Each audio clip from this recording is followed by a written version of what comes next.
Kasi sabi nila, ritoke daw yung ilong eh. Ito, patutunayan natin ha. Hindi ritoke yan ha. Natural. Te, salita ka na te. Ito na, oras mo na. Hi, ako nga pala yung OFW na nag-viral sa video ni Kabong. Yes. Yung OFW na binabash nyo.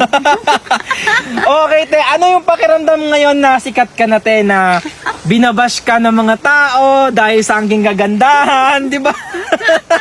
Nakakaloka yung issue na yan eh.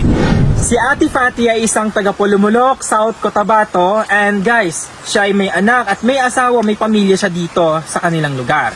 And ma-describe ko lang yung mga pinambabato niyo sa kanyang mga masasakit na salita at mga bad comments na nilalarawan niyo sa tao. In person life talaga is kakaiba siya.